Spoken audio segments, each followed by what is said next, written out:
Okay, so let's pick the rest of this example up. Check shear and deflection. So for shear, I know I need to look at the shear equals the total W, so dead, live, and self-weight times L over 2. This is, again, remember, we don't have to do this at the peak. So if it doesn't work, then we can go back and go out a distance. All right, so distance D.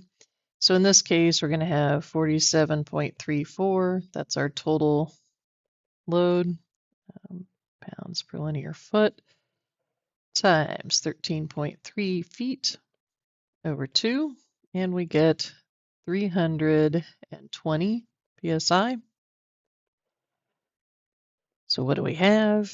3v over 2bd, and you use the actual dimensions. So this is 3, so we're getting our stress here, 3 times 320 over 2 times 1.5, 5.5, and we get 58.1 psi. All right. So if we look at what we can provide, what we're actually providing, F sub v prime, F sub v times, in this case, CD, CM, CT, and CI for shear.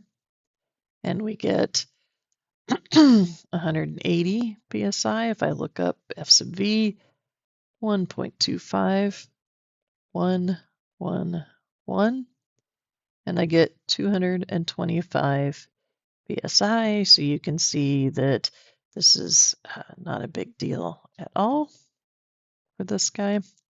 This F sub v is only 58, and that's much less than 225. So okay for shear. Now let's check our deflections. And they provided the limits for us here.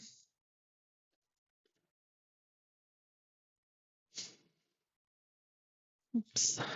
All right, so we have a total load deflection limit of L over 180, which is 13.5 feet times 12 inches per foot over 180, and that's 0.9 inches. And delta live load, yes, I should say less than or equal to the max. Delta live load is L over 240, and that one is 13.5 times 12 over 240, and we get 0.675 inches. So those are the maxes. Let's start with delta live load.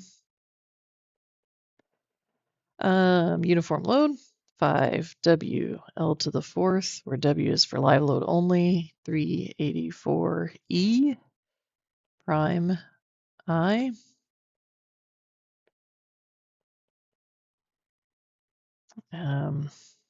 Our W live load was 26.67 pounds per linear foot. E prime is equal to E times our C value, CM, CT, CI. And for our wood, in this case, we get 1,700,000 times 1 times 1 times 1. So you just get 1,700,000.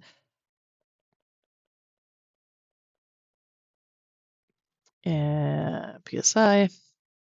Now remember, you guys are making a Excel sheet for your first homework assignment, so you could put these things, put this in and try it out in there. I is 20.8 inches to the 4th for this particular wood beam.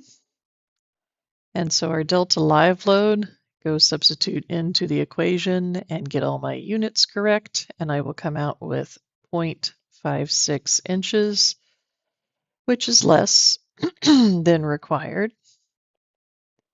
So, okay, for live load deflection. Awesome. Now, total load deflection. It's the same idea, right?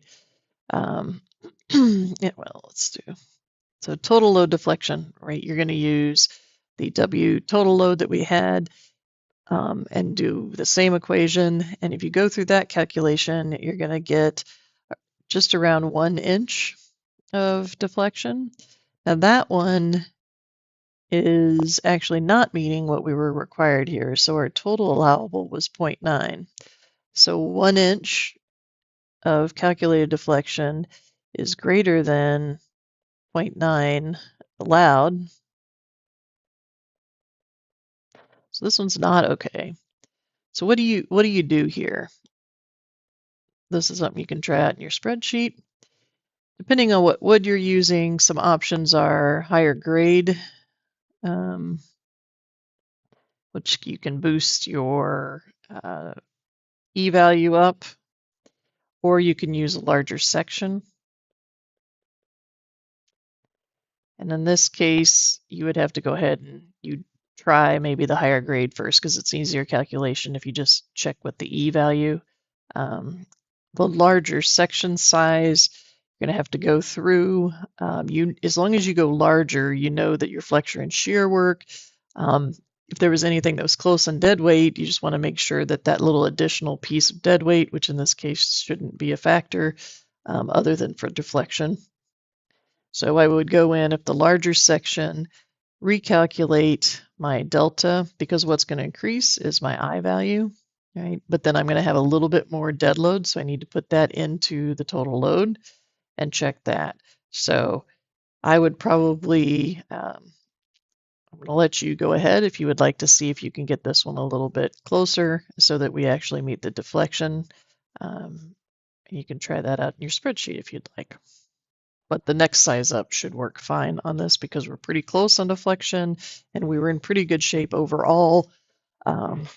We were pretty in good shape with everything else. So all you'd need to do is run the deflection calculation over again with the new I value. All right, or if you can find look at the higher grades of lumber and you can find one that has a big enough E difference, you could use that too. Okay, so that's the kind of an overview of how you would do design from scratch on this. Not a big deal here. There's a lot of tables that we use, so that means if you just go and start with the back estimation, right? So the first thing I did was basically get all the parts of this equation, put that in and figure out what I needed for an S value, right? So once I know what S value I need, in here, sorry, I was trying to find it. So I've got my moment, I've calculated what basically my capacity is, solve for S, and that tells me what S value I'm going to need to solve this. Okay. All right.